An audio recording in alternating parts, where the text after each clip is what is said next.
नमस्कार, जोहार। झारखंड के इस बुलेटिन में आपका बहुत स्वागत है। मैं हूं आपके साथ विभा उपाध्याय। झारखंड में बड़ा सियासी बवाल जारी है।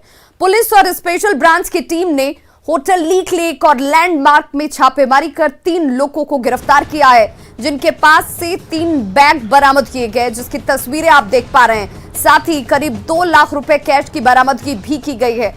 इन तीनों पर सरकार के खिलाफ साजिश रचने का आरोप है। इन तीनों को गिरफ्तार कर न्यायिक हिरासत में भेज दिया गया है। जेएमएम का यह आरोप है कि हवाला के पैसों के जरिए बीजेपी राज्य की स्थिर सरकार को अस्थिर करने की कोशिश में जुटी है। इस पर बीजेपी ने पलटवार भी किया। न्यूज़ 18 की पड़ताल में गिरफ्तार 3 लोगों में से 2 लोग बोकारो के निवासी निकले हैं, जिनके परिजनों के मुताबिक उन्हें बोकारो से पुलिस ने उठाया था। वहीं उनकी गिरफ्तारी रांची से दिखाई गई। वहीं पूरे मामले में अब बड़ा सवाल यह है कि क्या केवल 2 लाख रुपए से कोई सरकार गिराई जा सकती है। हालांकि पूरे मामले में पुलिस और स्पेशल ब्रांच की जांच अब भी जारी है।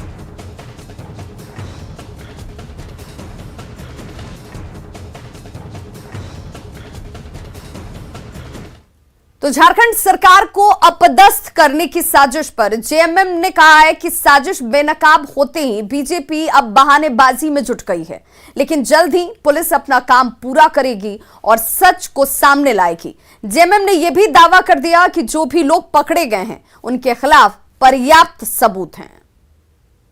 कभी बोलेंगे कि मैंने घोटाला किया, ये तो प्रथम दृष्टया स्पष्ट प्रतीत होता है और बाकी का काम पुलिस करेगी। अनुसंधान चल रहा है, कौन से लोग शामिल हैं, किन की क्या सहभागिता रही, किन का संपर्क किन भाजपा नेताओं से है, सभी चीज़ दूध का दूध पानी का पानी हो जाएगा। जो साक्ष्य मिले हैं वो काफ़ी हैं ये बताने के लिए कि भारतीय जनता पार्टी के द्वारा साजिश रची गई थी जो नाकाम हो गई। चूँकि ये एक सगल बन चुका है इनका, सभी बातें पब्लिक डोमेन में आएंगी और पूरी तरह से पारदर्शिता के साथ। ये वो सरकार नहीं है, पिछली सरकार नहीं है जहां एडीजीपी स्तर के अधिकारी बैठ के चुनाव मैनेज करते हैं। जो भी है कानून अपना काम करेगा। निश्चित तौर पर जो दोषी हैं वो पकड़े जाएंगे। तो देखिए, सरकार गिराने की साजिश पर जेएमएम की अपनी दलील है, तो वहीं बीजेपी इस पूरे मसले पर सरकार और पुलिस प्रशासन पर सवाल उठा रही है। पार्टी के विधायक दल के नेता बाबूलाल मरांडी का कहना है कि इतना बड़ा मामला है तो पुलिस या फिर सरकार इसकी जानकारी क्यों नहीं साझा करती।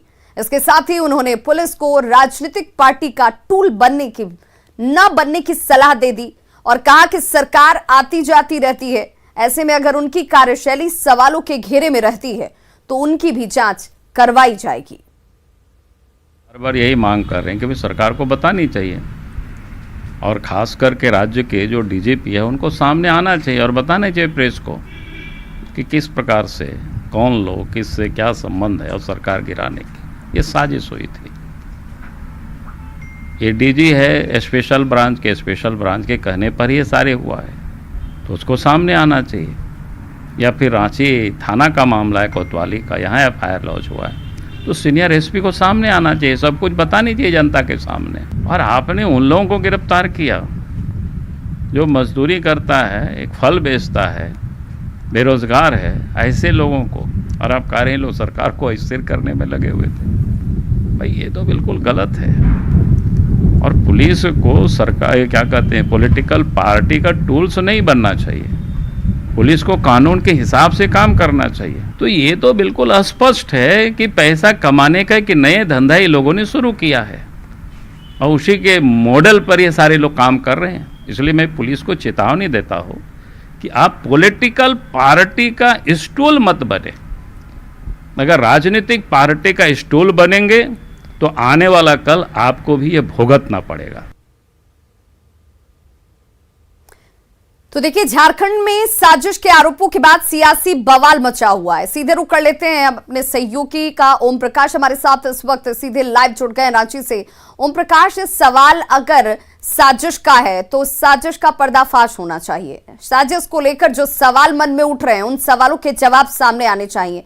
सवाल के जवाब देने में आखिर आपत्ति क्या है, क्यों वक्त लगाया जा रहा है? अगर उनके पास साक्ष्य है तो वो तमाम चीजें पब्लिक डोमेन में रखने में दिक्कत क्या है?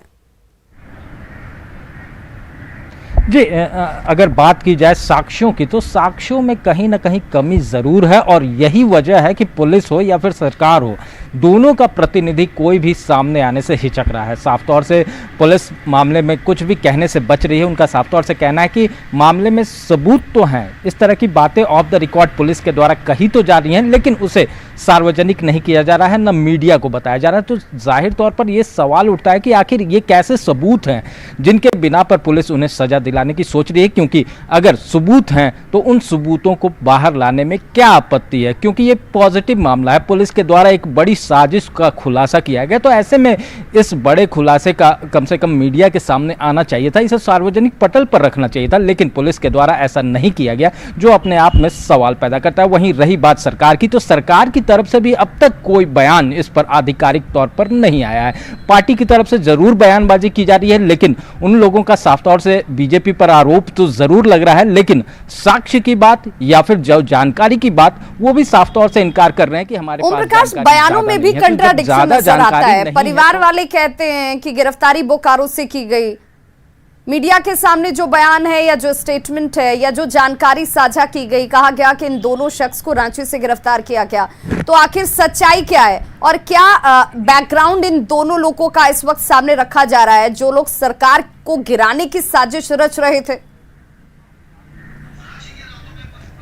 जी, अगर हम विश्वस्त सूत्रों की बात करें या फिर पुलिस के ऑफलाइन जो रिकॉर्ड हैं उन सारे चीज़ों की बात करें, तो उनके द्वारा अभी तक ये क्लियर नहीं किया गया है, ना कि जो कोर्ट में आवेदन दिया गया उसमें भी ये बात क्लियर नहीं की गई कि आखिर आरोपियों की गिरफ्तारी कहाँ से हुई है। जो ये बताता है कि पुलिस के द्वारा अभी भी फिलहाल इस मंजस में रखा गया है, सारी बातों को अभी पर्दे के पीछे रखा गया है, तो कहीं ना कहीं पुलिस के द्वारा जो कोर्ट में भी बातें रखी गई हैं वो भी असमंजस पैदा करती है। वहीं दूसरी तरफ अगर बात करें तो इन लोगों की, तो जो परिजनों का कहना है कि एक ठेका मजदूर है और एक जो है वो सब्जी विक्रेता और दूसरे कामों का काम करता था, लेकिन जो पुलिस के सामने संज्ञान में बातें हैं, उनका जो पुलिस की तरफ से कहना है, उनका कहना है कि इन लोगों के खिलाफ पुलिस के पास पर्याप्त सबूत है, लेकिन वो सबूत कौन से हैं, इन चीज़ों को बाहर लाने में पुलिस अभी फिलहाल गुरेज कर रही है, जिस वजह से पूरा मामला अभी कहीं ना कहीं ऊहापोह में फंसा हुआ है। अब देखना होगा कि कल अगर सोमवार की बात करें क्या तो साक्ष्य रखती है, क्या जानकारियां मीडिया के सामने रखी जाती हैं जिससे ये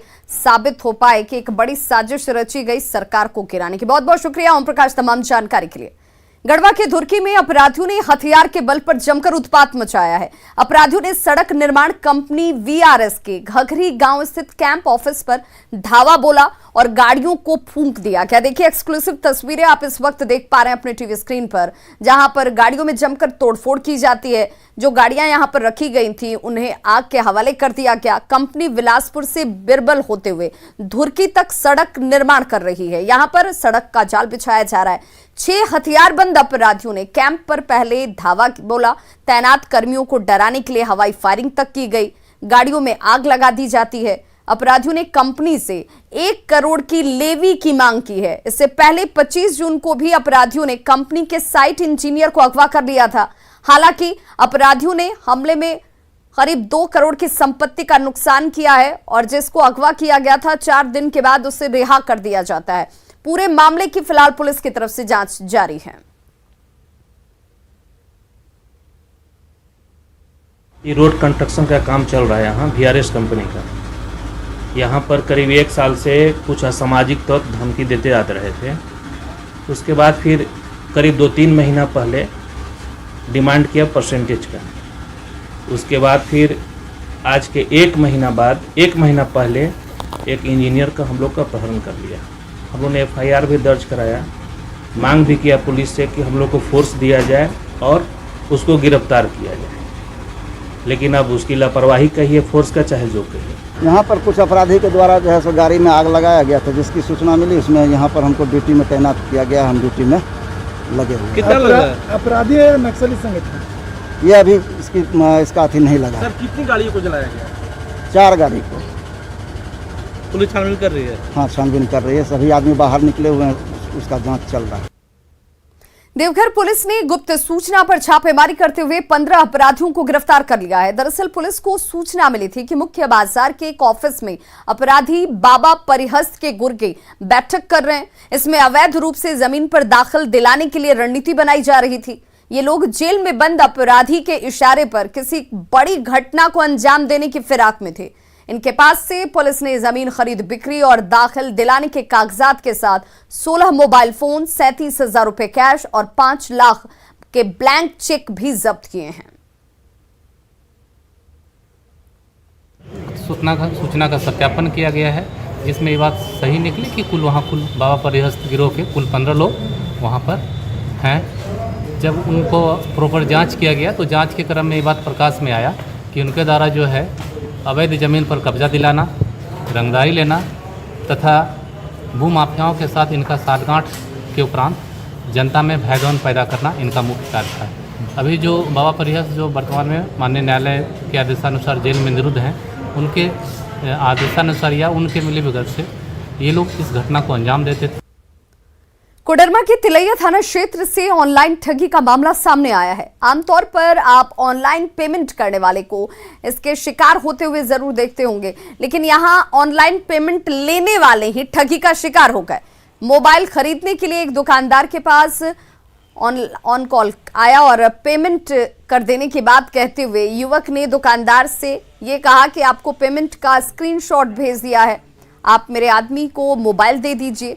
लेकिन जब दुकानदार ने बैलेंस चेक किया तो युवक ने पेमेंट किया ही नहीं था। मामला 22 तारीख की रात का है। 22 तारीख की रात में 9 बजे लगभग कॉल आया मुझे कि मुझे एक फ़ोन चाहिए। मैंने बोला कि ठीक है, फ़ोन मिल जाएगा। उसमें उन्होंने बताया कि मुझे 20,000 के अंदर का रेंज का एक फ़ोन चाहिए। तो मैंने कहा कि ठीक है, आपको मिल जाएगा। तो फिर एक फ़ोन डिसाइड हुआ कि एक फ़ोन मुझे ये चलेगा, इस तरह का फ़ोन 16-17 हज़ार का रेंज का। और फिर अगले दिन सुबह में फिर उनका मॉर्निंग में कॉल आया कि फ़ोन रेडी है। मैंने कहा हाँ, फ़ोन तो रेडी है, आप पैसा भेज दीजिए फ़ोन पे से, मैं आप जहाँ बोलेंगे मैं वहाँ उनको दे दूँगा। फिर उन्होंने मुझे एक फ़ोन पे का एक मैसेज किया कि मैंने भी मैसेज तुरंत देखा, फ़ोन पे का मैसेज था, सक्सेसफुल मैसेज था। मैंने देखा कि चलो पेमेंट हो ही गया है तो फ़ोन उनको दे दिया जाए जल्दी। फिर मैं जल्दी में उनका बिल बनाया और वो फिर उनको फ़ोन देने के लिए मैं महाराणा प्रताप चौक पे चला गया। वहाँ महाराणा प्रताप चौक पे उन्होंने बोला कि एक कुरकुरे वाला दुकान है, वहाँ आप दे दीजिए, अंडे का दुकान है। मैंने अंडे का दुकान खोजा पर मिला नहीं मुझे। मैंने कहा कि यहाँ एक पान दुकान है, पिंटू पान दुकान, मैं क्या यहाँ दे दूँ? तो उन्होंने बोला ठीक है, वहाँ दे दीजिए। मैंने फिर उसके बाद शाम में मैं अपना राजमहल में एसटीओ ने राधानगर थाना क्षेत्र के उधवा चौक पर छापेमारी की है और छापेमारी से बालू माफियाओं के बीच हड़कंप मच गया। एसटीओ ने बालू लदे 7 ट्रैक्टर और 2 ट्रक को जब्त कर थाने के हवाले कर दिया। छापेमारी से डरकर 20 ट्रैक्टर चालक NH 80 पर ही बालू गिराकर यहां से भाग खड़े हुए। एनजीटी की रोड के बावजूद बेधड़क अवैध खनन देखिए यहां पर किस तरीके से होता है, उसकी एक वानगी है। इन तस्वीरों को देखकर आप अंदाजा लगा सकते हैं। ट्रैक्टर और ट्रक से बालू का उठाव किया जा रहा था। अवैध खनन के काम में लगी जेसीबी को भी जब्त कर लिया गया है।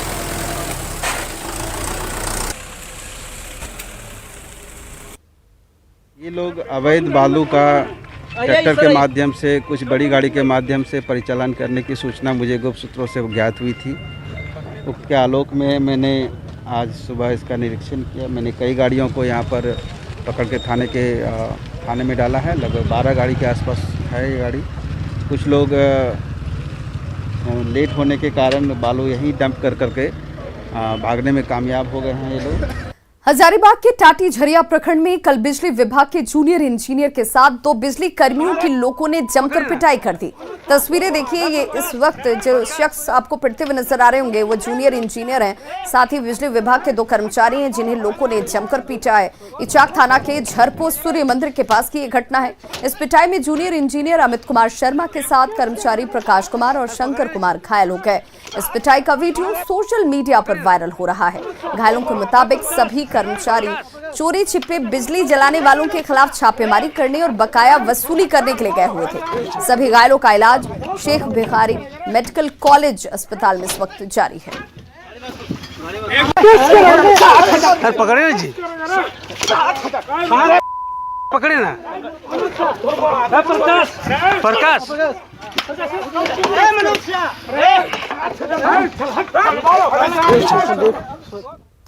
गिरिडीह के कसियाटांड और चिल्का में हाथी ने एक महिला समेत 3 लोगों पर हमला कर दिया। तीनों को इलाज के लिए सदर अस्पताल में भर्ती कराया गया है। हाथी ने ग्रामीणों के 2 कच्चे घरों को भी तहस नहस कर दिया। ग्रामीणों ने आरोप लगाया कि इस इलाके में आए दिन हाथी उत्पात मचा रहे हैं, लेकिन वन विभाग हाथियों को कंट्रोल करने के लिए कोई ठोस कदम नहीं उठाता।